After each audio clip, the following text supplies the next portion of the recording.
Okay, so I remember how I did this. These are the Plaster Paris cicadas I've been making for the gala.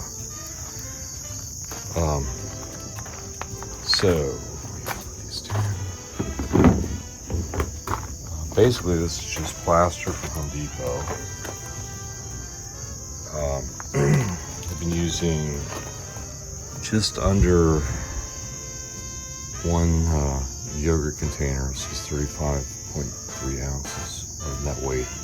I guess that's a quart. I don't think it's a quart. I'm using just under a quart with 2 3/4 cups of water approximately. But to kind of eyeball this, I'll do another video about that. My process has evolved quite a bit. You want cold water.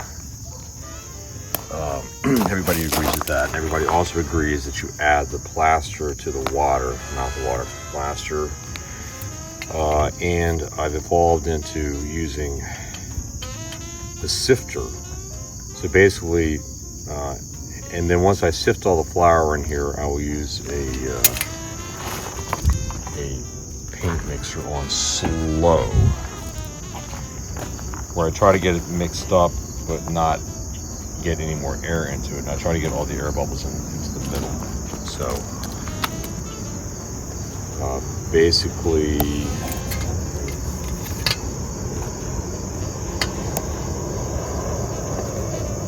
it's one sifter full of plaster. Anyway, you can get the idea that this is going to be sifted into there. Check back in. So for me, it seems like I have enough plaster in here once plaster starts not really absorbing in all that well. This might be a little less than I normally use. No, it's probably about the same. So then I try to slowly mix it up. The air bubbles are the main nightmare concern. This looks like it's a little thinner than I normally make it. But it seems to be pretty tolerant of thinness versus thickness. The thinner takes longer to set. And it ends up being lighter pieces. So all the air bubbles are basically now at the bottom. Oops, one, two up. I'm going to do that. I meant all the air bubbles in the middle.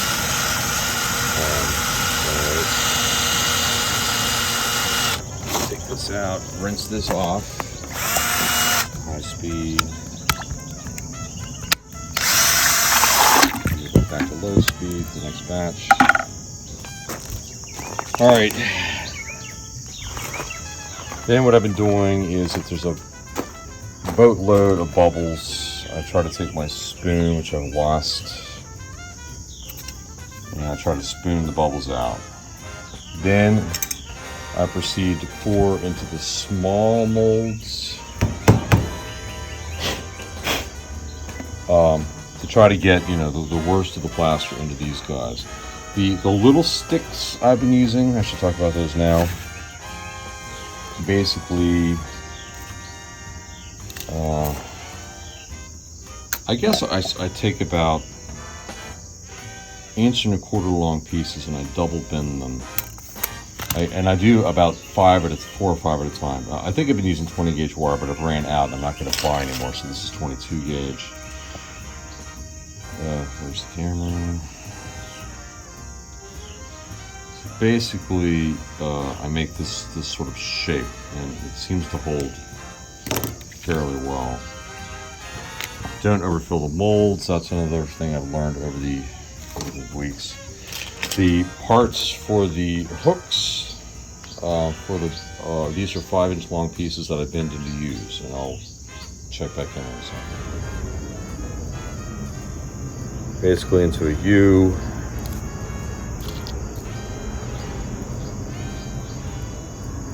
And they've been less than a 90-degree angle, a little bit for the front ones, so that it's sort of like that. I see if it's going to sit right. It looks like it will. And then the rear ones are slightly different. Sometimes, I just play around to make sure that it looks like they're going to fit right. I gotta hurry because my plaster's going to set. This is probably after 10 to 15 minutes, and I know I keep saying this, but depending upon the water to plaster ratio, it sets faster or slower.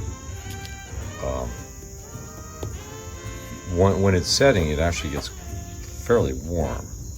I don't know if that's an indication of knowing when you can pull it out, but the longer you wait, the harder it gets. So if you take it out too soon, you risk breaking off some of the finer parts.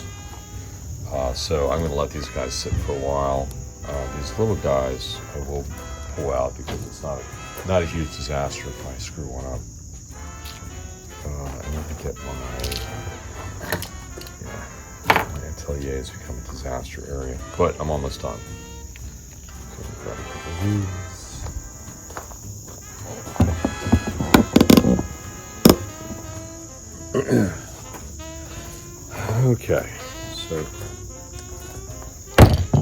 Okay, so basically, I can do this way.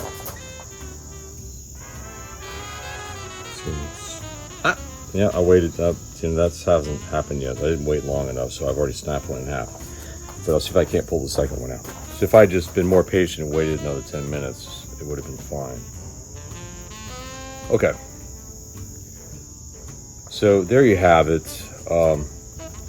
They're still quite soft, so I'm not going to do any final carving on this one yet. The best time to do that seems to be, a half hour to an hour in. I need reading glasses for this. So I just try to, clean up the rough parts here. I don't know if this is seeable without doing anything that's going to structurally make the legs worse. This one's actually not too bad as is.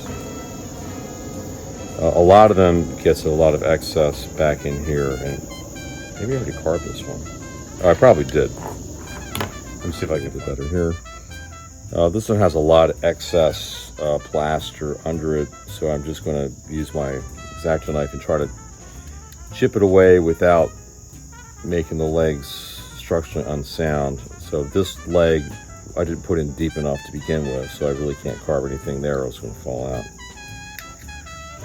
And then I've been, there's excess plaster here. So if they're not super dry, you can pretty easily chip that away without breaking the tail off. And then if you kind of squeeze it while you're working on this area, you can get rid of some of the excess plaster in here.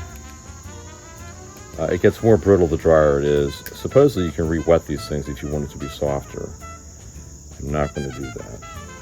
These little guys will dry on their own pretty quickly. I mean, to be good enough to paint. Though I have been putting them in the oven overnight at approximately 130 degrees. That's not terrible. So, can you see this? There you have it.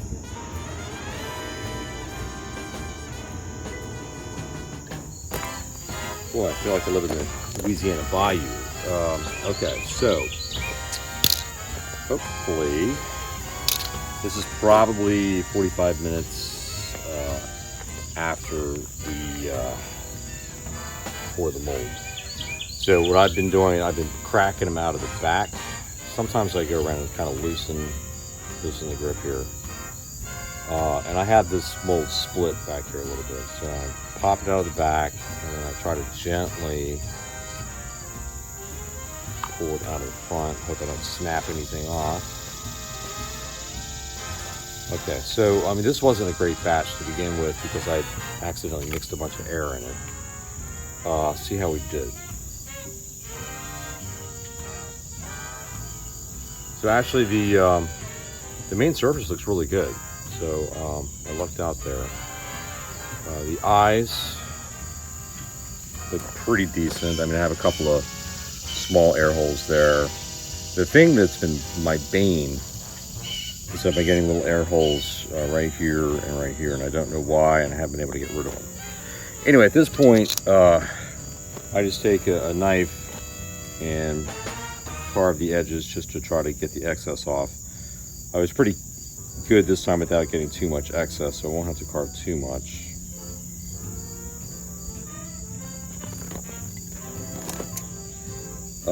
The part that always needs a little attention is right by the hook. Oh, my glasses are steaming up. It's humidity. And the base needs a little bit. This is my second mold, and it's actually better than the first. The first always requires more effort.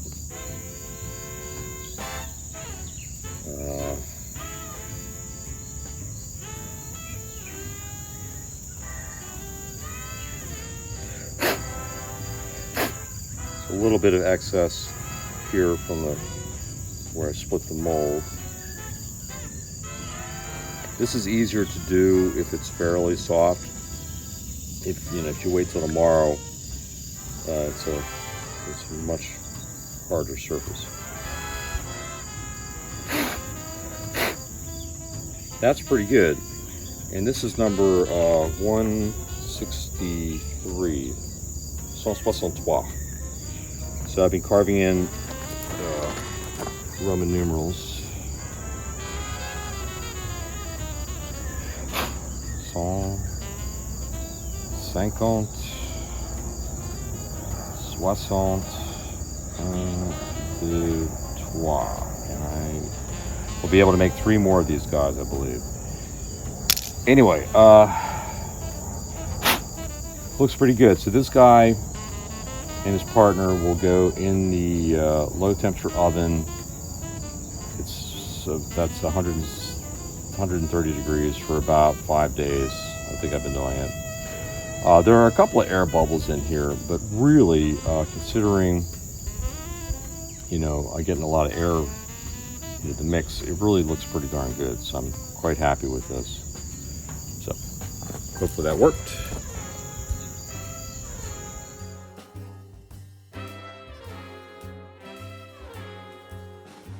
The molds, I was using this Let's resin silicone rubber mold making kit.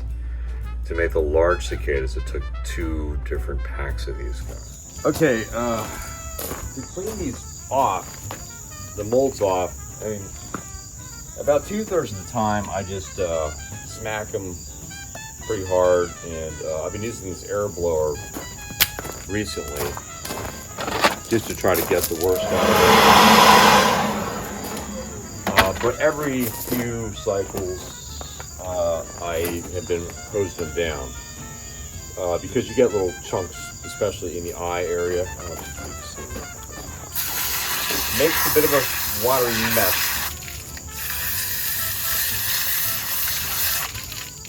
The little guys, I just hose one on top of. Then I kind of pound it out. Then I go grab a soft rag, and I try to make sure I dry out the eyes and those flanges where I keep getting the air bubbles, thinking that maybe there's water in them, which is not the case. Then I don't know if this helps or not, but I've been jamming the towel in there and smacking. I'm most worried about the head area, and I guess the tail too.